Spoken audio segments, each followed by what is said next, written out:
ডিপ্রেশনকে আপনারা না বলুন, মানসিক দুশ্চিন্তা করার প্রয়োজন নাই। আজকে আমি আপনাদের সামনে কোরআন এবং হাদিসের ভিতর থেকে 3টি উপায় তুলে ধরব এবং সে কথাগুলি বলব। এই 3টি উপায়ে অবলম্বন করলে একজন মুসলিম ডিপ্রেশন ও মানসিক চাপ থেকে মুক্তি পেয়ে প্রশান্তিপূর্ণ জীবন যাপন করতে পারবে। 1 নম্বর হচ্ছে আল্লাহর জিকির ও শুকরিয়া আদায় করা। ডিপ্রেশন থেকে মুক্তির সবচেয়ে শক্তিশালী হাতিয়ার হলো আল্লাহর জিকির, আল্লাহকে স্মরণ করা। সুবহানাল্লাহ। মন যখন অস্থির ও বিষণ্ণ হয়ে থাকে তখন আল্লাহর স্মরণে প্রশান্তি আসে। আল্লাহর জিকির করলে শান্তি পাওয়া যায়। কোরআনে কারীম আল্লাহ রাব্বুল আলামিন তিনি বর্ণনা করেছেন, আল্লাযীনা আমানু ওয়া তাতমাইন্না কুলুবুহুম বিযিকরিল্লাহ আলা বিযিকরিল্লাহি তাতমাইন্নাল কুলুব। যারা ঈমান আনে এবং আল্লাহর স্মরণে যাদের অন্তরে প্রশান্ত হয়, জেনে রাখো আল্লাহ স্মরণের অন্তর প্রশান্ত হয়। আল্লাহর জিকিরেই মানুষ শান্তি পায়, স্বস্তি পায়। আল্লাহর জিকিরের মধ্যে দিয়ে আল্লাহ রাব্বুল আলামিন বান্দার কলবে আল্লাহর রহমত ঢেলে দেন।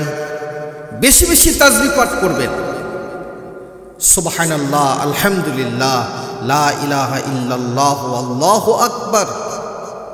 এই আমলগুলির মধ্যে দিয়ে আল্লাহ পাক প্রশান্ত দান করেন, শান্তি পাওয়া যায়। কোরআন তেলাওয়াত করা, যা আছে সেটাকে নিয়ে আল্লাহর শুকরিয়া আদায় করা, এই সমস্ত হচ্ছে মনের শান্তির জন্য। আর মুমিনদের জন্য আল্লাহ কোরআনে কারীমকে শিফা করে দিয়েছেন। সুবহানাল্লাহ। মানুষ যখন তার প্রাপ্ত নিয়ামতের কথা স্মরণ করে তখন হতাশা দূর হয়ে যায়। 2 নাম্বার, দোয়া ও নামাজে একনিষ্ঠ হওয়া।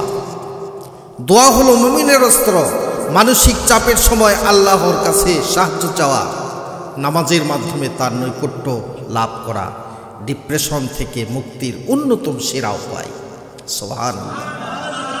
আল্লাহ পাক কোরআনে কারীমে তাই বলছেন, ওয়াস্তাঈনু বিস-সাবরি ওয়াস-সালাহ ওয়া ইন্নাহা লাকাবীরাতুন ইল্লা আলাল খাশিঈন।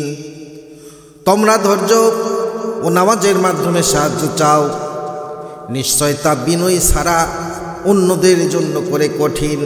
আল্লাহ পাক কোরআনে কারীমের মধ্যে সুন্দর করে বলছেন, বান্দা তোমরা ধৈর্য এবং নামাজের মাধ্যমে আমার সাহায্য চাও, আমি আল্লাহ পাক তোমাদেরকে সাহায্য করব, তোমাদের মনে শান্তি দিব। সুবহানাল্লাহ।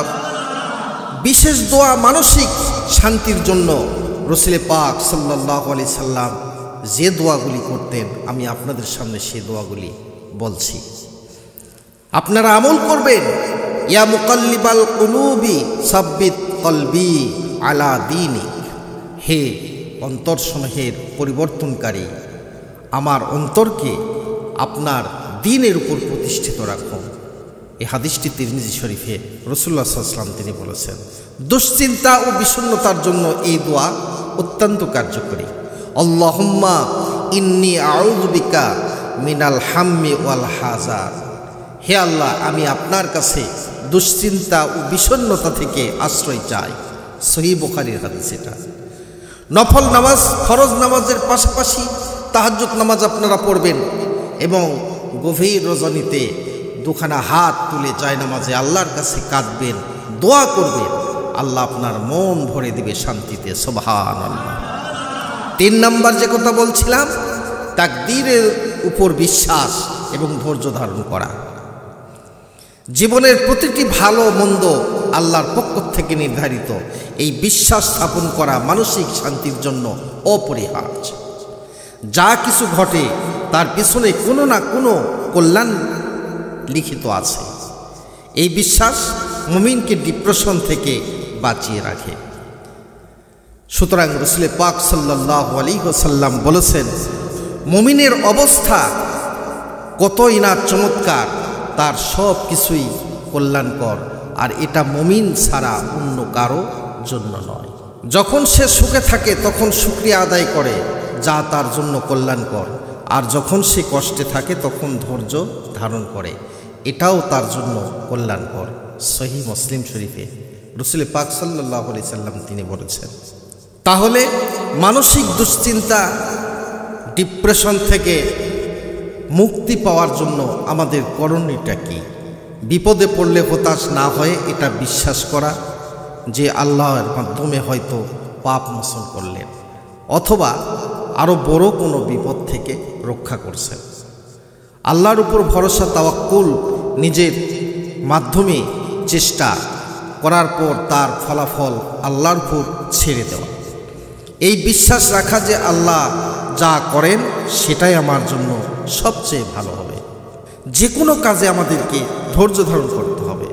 যে কোনো কঠিন পরিস্থিতিতে ধৈর্য ধারণ করার আল্লাহ রাব্বুল আলামিন তার প্রতিদান দেন এবং কঠিন সময় পার করা সহজ করে দেন। কঠিন সময়ে এটা সহজ করে দেন। এই তিনটি উপায়ে অবলম্বন করলে একজন মুসলিম ডিপ্রেশন ও মানসিক চাপ থেকে মুক্তি পেয়ে প্রশান্তিপূর্ণ জীবন যাপন করতে পারবে।